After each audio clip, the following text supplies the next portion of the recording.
Hello my dear students, good evening to you all. So आज हम लोग pinch of snuff का part 4 करने जा रहे हैं। पार्ट 3 तक हमने कर लिया है। धीरे धीरे हम लोग सारा चैप्टर कर लेंगे और आपके एग्जाम में एकदम मस्त नंबर आएगा। जब आप लोग मिठाई लेकर आएंगे तो मैं अकेला खाऊंगा, किसी को नहीं बांटूंगा। अंबिकेश सर को भी नहीं दूंगा, राकेश सर को भी नहीं दूंगा, किसी को नहीं दूंगा, अकेले खाऊंगा मैं। क्योंकि भाई मेहनत हम लोग कर रहे हैं तो मिठाई भी हम ही लोग खाएंगे। क्यों? सही कह रहा हूं ना? चलो तो हम लोग स्टार्ट करते हैं। मजाक अपनी जगह पे है। तो इस आज पॉइंट खत्म करेंगे। पॉइंट 26, पॉइंट 27, पॉइंट 28, 29 और आगे 30। इसके आगे और भी होगा तो करते रहेंगे। फिलहाल इन पॉइंट्स को देखते हैं। 31 भी है।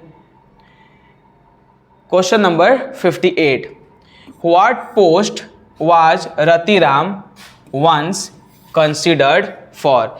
किस पोस्ट के लिए रतिराम को चुना गया है? किस पोस्ट के लिए? कहानी में हम लोग यहाँ तक पहुँच चुके हैं कि मंत्री से नन्नू काका को मिलने नहीं दिया गया। 2 घंटे तक पूरा ऑफिस में इधर से उधर उनको दौड़ाया गया है और मराठी लैंग्वेज में पूरा वो लोग अपने जो भी अब गाली गलौज हो या फिर कुछ श्राप दे रहे हो, जो भी हो, वो कुछ करते हुए गाड़ी में बैठे हुए थे। ऊपर से एक भोंपू बजाता हुआ स्पोर्ट्स कार गया और वो इनका कलीग निकला। जो नरेटर हैं, जो कथावाचक हैं, उनका वो कलीग निकला। कलीग का मतलब जो साथ में काम करने वाला है, वो भी वहाँ ऑफिस में काम करता था। तो ये बोले कि वो रतिराम है। तो उसको क्या, किस पोस्ट के लिए उसको चुना गया था? Foreign minister, trade commissioner, deputy secretary या पार्टी बॉस? फॉरेन मिनिस्टर मतलब विदेश के लिए कोई मंत्री, ट्रेड कमिश्नर मतलब व्यापार से संबंधित जो आयोग बना होता है उसके हेड, डिप्यूटी सेक्रेटरी या फिर पार्टी बॉस। तो राइट आंसर क्या हो जाएगा? Trade commissioner. जो रतिराम है उसको क्या चुना गया था? विदेश में जाकर व्यापार में जो आयोग है उसका हेड उनको बनाया गया था। Question number 59, what did Nannu काका ask the narrator about foreign work? विदेश के काम के लिए नन्नू काका ने नरेटर से क्या पूछा? Why he didn't resign? वो रिजाइन क्यों नहीं कर रहा है? Why he did not gate Saint on a foreign assignment? उसको क्यों नहीं फॉरेन असाइनमेंट पे भेजा गया? जैसे रतिराम को विदेश भेजा जा रहा है वैसे पूछ रहे हैं कि तुम्हें क्यों नहीं भेजा गया। Why he disliked travelling? वह क्यों डिसलाइक करता है यात्रा करना? मतलब डिसलाइक मतलब पसंद नहीं करना। Why he worked in Delhi? वह दिल्ली में ही क्यों काम करता है? उसको विदेश में क्यों नहीं कोई काम मिल रहा है? इसी के साथ में काम करने वाले रतिराम को मिल जा रहा है। तो राइट आंसर क्या हो जाएगा? बी ही हो जाएगा कि उन्होंने फॉरेन वर्क के बारे में यही पूछा कि जब तुम्हारा वो रतिराम साथ में काम करता है, उसको विदेश में काम मिल गया एज अ ट्रेड कमिश्नर, तो तुम्हें क्यों नहीं मिला। Question number 60, how did the narrator describe foreign assignment? जब उन्होंने कहा नन्नू काका ने कि तुम्हें क्यों नहीं फॉरेन असाइनमेंट मिल रहा है, विदेश में तुम्हें काम क्यों नहीं मिल रहा है, तो वो क्या बोले? नरेटर अपने रिप्लाई में क्या बोले? Easy to get with effort, कह रहे हैं कि अगर प्रयास करेंगे तो मुझे भी फॉरेन असाइनमेंट मिल जाएगा। Same as an interview with minister needing pool, कह रहे हैं कि फॉरेन असाइनमेंट का काम मिलना उतना ही बराबर है जैसे कि आपको अभी लग रहा होगा मंत्री से इंटरव्यू लेना। और अभी हाल फिलहाल ही वो मंत्री से मिलने गए थे, उनको मिलने नहीं दिया गया है, काफ़ी कष्ट हुआ। तो वही कह रहे थे कि उसी के बराबर है। कोई नीडिंग पूल मतलब कोई अप्रोच चाहिए, कोई लाट चाहिए, ऐसे नहीं फॉरेन असाइनमेंट मिल जाता है मामा जी, ऐसा वो बोलते हैं। तो क्या बी ऑप्शन ठीक है? डिपेंडेंट ऑन एग्ज़ाम, एग्ज़ाम पे डिपेंड करता है कि एग्ज़ाम होगा उसमें आप अच्छे नंबर लाते हो कि नहीं। ऑप्शन डी, रैंडमली गिवन, ऐसे ही किसी को भी दे दिया जाता है। तो यहाँ पर बताओ कि क्या राइट आंसर होगा? यही राइट आंसर होगा ऑप्शन बी, कि वो बोलते हैं कि फॉरेन असाइनमेंट मिलना जैसे मंत्री से मिलने के बराबर है, कोई इसमें लाट घाट चाहिए। Question number 61, who was Ratiram's father? Ratiram के जो पिताजी थे वो कौन थे? तो जब उसके नन्नू काका ने फिर पूछा कि यार भाई, जब तुम कह रहे हो कि कुछ लाट घाट चाहिए तो ये रतिराम कौन है, इसके पापा कौन हैं? क्या वो एक एम्बेसडर हैं? क्या विदेश में राजदूत हैं? क्या वो एक डिप्यूटी सेक्रेटरी हैं? क्या वो पार्टी बॉस सोहनलाल रतिराम हैं? क्या वो एक जमींदार है?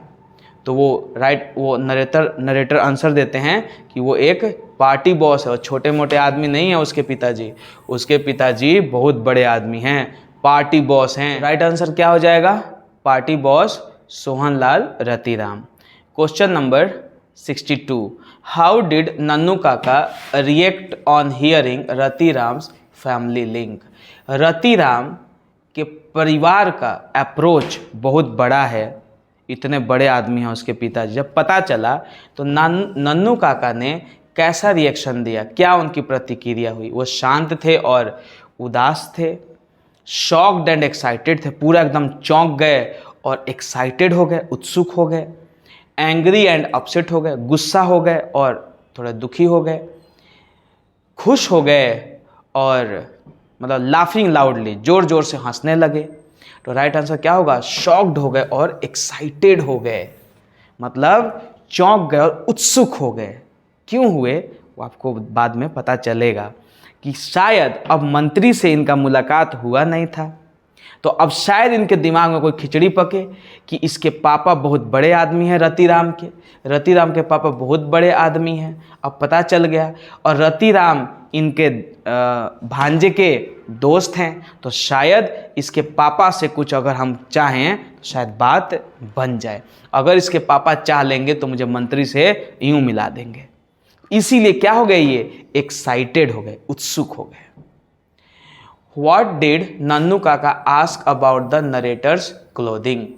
अब क्या बात हुई कि उसके बाद ये बोले कि अब सोहनलाल के पास जाना है हमें, सोहनलाल के पास जाने के लिए वेशभूषा बदलना पड़ेगा।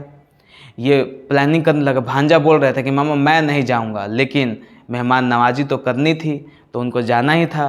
तो वो बोले कि तुम मेरा असिस्टेंट बन के जाओगे और मैं जो हूँ एक ज़मींदारों का नेता बनूंगा। सोहनलाल को पता नहीं चलना चाहिए कि हम लोग फटीचर लोग हैं, हम लोग एक आम आदमी हैं। पूरा ये नाटक करना है कि हम बड़े आदमी हैं, ठीक है, उनके पास बड़े आदमी बन कर जाएंगे हम लोग। तो वही उस वक्त कपड़ा क्या पहनेंगे नरेटर क्या पहनेंगे? इफ़ ही हैड धोती, क्या उन्होंने पूछा कपड़ों के बारे में कि क्या तुम्हारे पास धोती है? If he had a Jodhpur coat, क्या उसके पास जोधपुर कोट है? If he had a sherwani, क्या शेरवानी है? Option D, if he had a suit, क्या उनके पास एक सूट है? तो अब कपड़ा वो पूछ रहे थे कि अब जैसे असिस्टेंट बनोगे तो तुम्हें क्या पहनना पड़ेगा, तो वो जोधपुर कोट के बारे में पूछ रहे थे कि क्या तुम्हारे पास जोधपुर कोट है? तो वो बोलते हैं कि हाँ है, जोधपुर कोट वो पहनेंगे वो, ठीक है। तो बोलते हैं कि हाँ जोधपुर कोट मेरे पास है। तो यहाँ पर राइट आंसर क्या हो जाएगा कि वो क्या पूछते हैं कि तुम्हारे पास जोधपुर कोट है या नहीं है। Question number 64, what did Nannu Kaka suggest instead of tie and collar? Option A, wearing casual clothes, putting on a turban, wearing western suit या वियरिंग यूनिफॉर्म। नन्नू काका जो हैं उन्होंने क्या सलाह दिया? नन्नू काका ने क्या सलाह दिया कि टाई एंड कॉलर का मतलब है अंग्रेजों वाला परिधान, टाई फिर कॉलर, सूट बूट में प्रॉपर जो पश्चिमी सभ्यता का जो परिधान होता है। तो उसके बजाय उन्होंने क्या कहा कि क्या उन्होंने कहा कि तुम एक कैजुअल जूता पहनो या पगड़ी पहनो या पश्चिमी सूट पहनो या पश्चिमी का जो यूनिफॉर्म होता है वो पहनो। तो उन्होंने क्या कहा था? वियरिंग वेस्टर्न सूट नहीं होगा, putting what did Nannu Kaka suggest instead of tie and collar, नहीं तो यहाँ पे राइट आंसर ये नहीं होगा। राइट आंसर आपका हो जाएगा पुटिंग ऑन ए टर्बन। उन्होंने सलाह दिया था नन्नू काका ने कि टाई एंड कॉलर के बजाय तुम क्या पहनो? टर्बन पहनो, एक पगड़ी पहनो। तो राइट आंसर क्या हो जाएगा? ये गलत कर लेना, ठीक। राइट आंसर क्या हो जाएगा? ये वाला, पुटिंग ऑन ए टर्बन। चलो क्वेश्चन नंबर, देखो यहाँ पे पैराग्राफ से भी क्लियर हो जाएगा। देखो 64 क्वेश्चन है ना, तो 64 क्वेश्चन के लिए तुम्हारे पास ये वाला पैराग्राफ था। तो देखो यहाँ पर क्या लिखा है, you have got a close collar Jodhpur coat haven't you? Good. And can you tie a turban? No. Well I will have to put it on you although I am no expert. कह रहे हैं कि ठीक है, तुम्हें turban पहनने नहीं आता है तो मैं पहना दूंगा। This tie and collar business is no good these days, कह रहे हैं कि आजकल ये टाई एंड कॉलर वाला जो बिज़नेस है, मतलब टाई और कॉलर वाले जो कपड़े हैं, जो पश्चिमी सभ्यता के जो कपड़े हैं, वो अब अच्छे नहीं लगते हैं, आजकल इसको कोई नहीं पहनता है। तो इसका मतलब क्या है, इस लाइन से क्या पता चल रहा है कि वो क्या कह रहे हैं कि ये टाई एंड कॉलर नहीं, जो हमारे देश का जो परिधान है वो पहनना चाहिए। तो इसीलिए यहाँ पर इस क्वेश्चन में, क्वेश्चन नंबर 64 ही था ना, तो यहाँ पर right answer wearing western suit नहीं होगा, ये होगा पुटिंग ऑन ए टर्बन। ये गलत है, ठीक है, ये बिल्कुल गलत है। Question number 65, whom did the narrator ask about, narrator ने किसके बारे में पूछा, मिनिस्टर के बारे में, सोहन लाल के बारे में, रतिराम के बारे में, या एम्बेसडर के बारे में। तो राइट आंसर क्या हो जाएगा, सोहन लाल के बारे में नरेटर से पूछा गया।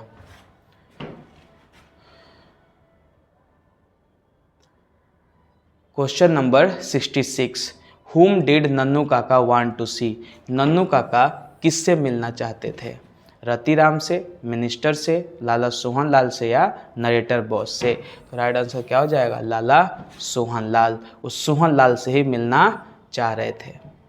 अब 32, 33, 34, 35, 36, 37 पॉइंट से जो आपका ऑब्जेक्टिव है वो करने जा रहे हैं। Question number 67, what did the narrator ask Nannu Kaka, Nannu Kaka से नरेटर क्या पूछे। If he had a turban, क्या उनके पास टर्बन है। If he knew Lala Sohan Lal, क्या वो सोहन लाल को जानते हैं। इफ़ ही लाइक्ड रतिराम, क्या वो रतिराम को पसंद करते हैं। If he was going abroad, क्या वो विदेश जा रहे थे। तो यहाँ पर राइट आंसर हो जाएगा if he knew Lala Sohan लाल, कि क्या वो लाला सोहन लाल को जानते हैं जो उनसे मिलने की इतनी चेष्टा कर रहे हैं। तो ऑब्वियसली वो जानते तो नहीं थे, लेकिन वो उनके थ्रू मंत्री से शायद मिलना हो जाए, इसलिए वो ऐसा चाह रहे थे। क्वेश्चन नंबर 68, डिड नन्नू काका नो लाला सोहन लाल, क्या नन्नू काका सोहन लाल को जानते थे। यस, वेरी वेल, बहुत अच्छी तरीके से। ओनली बाय नेम, बस नाम से जानते थे। नॉट एट ऑल, बिल्कुल नहीं जानते थे। फ्रॉम चाइल्डहुड, बचपन से जानते थे। तो राइट आंसर क्या हो जाएगा, नॉट एट ऑल, बिल्कुल नहीं जानते थे। फिर भी उनके पास जब जाएंगे तो पूरा एकदम रोब जमा लेंगे। आप देखिएगा आगे कहानी में। Question number 69, what did the narrator wear to visit Lala Sohan Lal, Lala Sohan Lal से मिलने के समय नरेटर ने क्या पहना था। ए शेरवानी एंड कैप, एक शेरवानी और टोपी पहने थे। एक जोधपुर कोट और ऑरेंज टर्बन पहने थे। एक सूट और टाई पहने थे। ए धोती एंड कुर्ता पहने थे। तो उन्होंने क्या पहना था, Jodhpur coat and orange turban. Question number 70, what role did Nannu Kaka assign the narrator, narrator को कौन सा रोल प्ले करने के लिए उन्होंने कहा था। His driver, his secretary, his ADC, या हिज फ्रेंड। जब वो गए थे वहाँ पर तो वेशभूषा बदल कर गए थे। वहाँ पर ये अपने आप को जमींदारों का नेता समझाने के लिए गए थे कि मैं जमींदारों का नेता हूँ, सोहन लाल से मिलने आया हूँ। और अपना ड्राइवर वो बनाए थे नरेटर को, या सेक्रेटरी बनाए थे, या हेल्पर बनाए थे, या हिज फ्रेंड बनाए थे। राइट आंसर क्या है, हेल्पर बनाए थे इनको, कि तुम मेरा असिस्टेंट बन के चलोगे। Question number 71, who received them at Lala Sohan Lal's house, Lala Sohan Lal के घर पर किसने इन लोगों को रिसीव किया, कौन स्वागत किया। एक गार्ड ने किया, एक सेक्रेटरी इन स्पॉटलेस वाइट कपड़े में एकदम एक सचिव था, उसने इनको वेलकम किया। लाला खुद आए, उन्होंने किया। ऑप्शन डी, एक नौकर ने किया। तो राइट आंसर क्या हो जाएगा, a secretary in spotless white, इसने क्या किया था, स्वागत किया था। Question number 72, what excuse did Nannu Kaka give for visiting, Nannu काका ने क्या बहाना मारा, क्या उन्होंने कहा कि मैं क्यों आया हूँ यहाँ पर? He had business in Delhi, Delhi में बिजनेस है उसके लिए आए हैं, कोई काम है। ही केम फॉर जमींदार्स कन्वेंशन, जमींदार का कोई मीटिंग है उसमें आया हूँ, उसमें बुलाया गया है। He wanted to meet Ratiram, वो रतिराम से मिलना चाहते हैं। Option D, he wanted financial help, उनको पैसे की मदद चाहिए। तो वो क्यों आए थे? वो यहाँ पर पूरा फेंक रहे हैं कि यहाँ पे ज़मींदारों का क्या है, मीटिंग है, उसी में मैं आया हुआ हूँ। तो यही राइट आंसर हो जाएगा ऑप्शन बी।